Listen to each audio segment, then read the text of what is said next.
Çocukları olmuyor bu bizim padişahın. Mutsuz, bezeleri çağırıyor. Diyor ki benim imparatorluğum güneşin doğduğu yerden ta battığı yere kadar devam eden bir imparatorluk. Çocuk meşru olacak olan dışarıda özenti duyacağım meseleleri ev içerisinde meşru dairede anneyle, babayla görevlilerimiz bize bağımlı olarak doğan ve belli bir yaşa kadar o bağımlılığı devam ettiren çocuklara o bağımlılığı azaltarak kendi ayakları üzerinde durabilen bir onları prototip haline yapmak, gerektirmek. İşte burada da modern dünya bize ne yapıyor? Şunu pompalıyor. Çaresizsen çare sensin diyor. Ve bu çok yaygın olan Amerikan kültürünün bize pompaladığı içerisinde farklılaşabilen ve bize gerçekten hakiki saadeti, gerçek mutluluğu sunamayan günümüzün gündelik reçetelerinden bizi yaratan yaratıcının nasıl mutlu olacağımızı ve bu mutluluğun nasıl sürdürülebilir olduğunu iyi bilen, en iyi bilen, hani yerleri yapsın falan diye. Sen etten kemikten iki ayaklı düşünen hayvan yetiştiriyorsun, insan değil. İnsan ruhuyla yetişir. İnsan herhangi bir canlı değil. İnsanın şefkate ihtiyacı var. İnsanın bilgiye ihtiyacı var. İnsanın sevilmeye ihtiyacı var. Annesi sevecek, babası sevecek, dayısı sevecek, halası sevecek, nenesi, dedesi. Bunları görmek zorunda. Çekirdek aile diye ne demek çekirdekse bilmiyorum. Arada zakkum çekirdeği, zıkkımın kökü bir çekirdek aile kavramı çıktı. Çocuklar dedeyi neneyi görmüyor. Ben öğrencilere bazen anlatıyorum. Diyorum ki evleneceksiniz yarın öbür gün. Gidin partnerin ayağının da altını öpün, dedeyi eve getirin. Yoksa siz bunun neticesini göremeyeceksiniz. Hayırlı sonuçlarını göremeyeceksiniz siz bunu. İnsanlar hala hayal dünyasında yaşıyor. İnsanlar hala benim çocuğum yapmaz, ben çocuğuma güzel davranıyorum, dikkat edin. İnsanın bir terbiye tarafı, ahlak tarafı var, bir bilgi tarafı var. İkisini de kapatmak gerekiyor.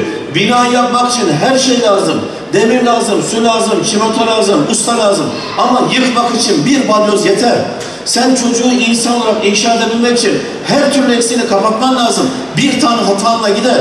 Çocuğu yetiştiriyorsun, bir okula gönderiyorsun, okulda bir serseriyle karşılaşıyor. Senin senelerce yaptığın tüm yatırım boşa gidiyor. Ve şu anda ben kendi öğrencilerime dahil, üniversitedeki öğrencilerime dahil olmak üzere anne babaların içinden uyanık olanlara söylüyorum ki lise bittiği zaman çocuğunuz lise bakacak şekilde yetiştirin. Eğer varsa çok zekası gitsin üniversiteye. Mümkünse üniversiteyi hedeften çıkartın. Çıkartın şu üniversiteyi hedeften. Çocuk lise bittiğinde işe başlayacak şekilde yetiştirin. Ha çok zeki ise, gerçekten kapasitesi varsa üniversiteye gitsin. Yoksa orada psikolojisi bozulmuş gelecek. Neden? Lise bomboş geçiyor. Liseden sonra bir Anadolu Lisesi ne işe yarıyorsa, henüz bu kainatta ne işe yaradığını kimse keşfedemedi Anadolu Lisesi'ni. Samanyolu galaksisinde bunun ne işe yaradığını bilen yok. Burada bomboş bitiyor. Bittiği zaman işe girme imkanı yok. Sonra 2-3 sene üniversiteye hazırlanın. Bomboş. 3-4 sene, 5 sene üniversite kal. Bomboş. Bitiyor 3-4 senede bir simit satan adam kadar para kazanamayacak oldu. Memuriyet işi için gidiyor.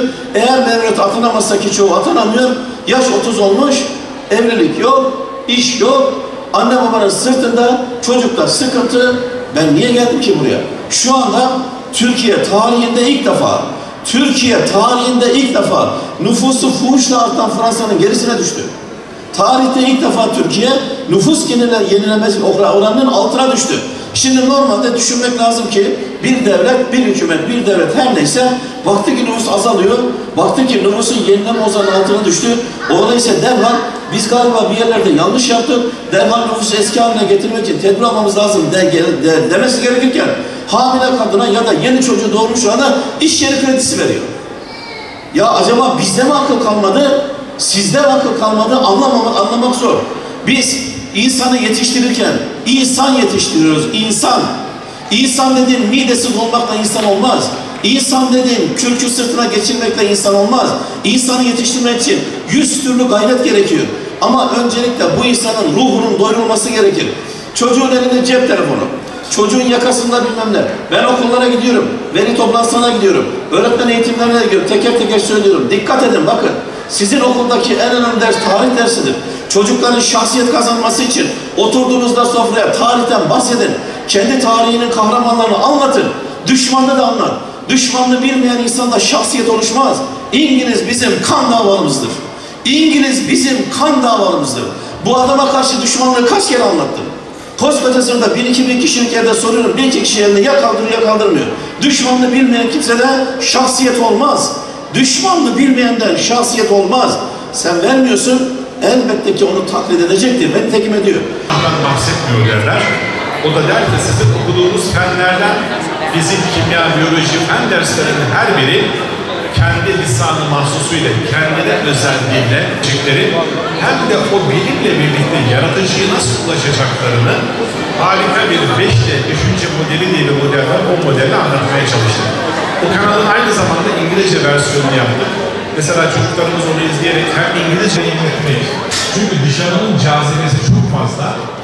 Dışarı cazip bir unsur ve bunlar sürekli yasaklanan bir mesele olursa tabii dinin meşru dairesinde olan meseleleri söylüyorum. Dışarıya karşı bir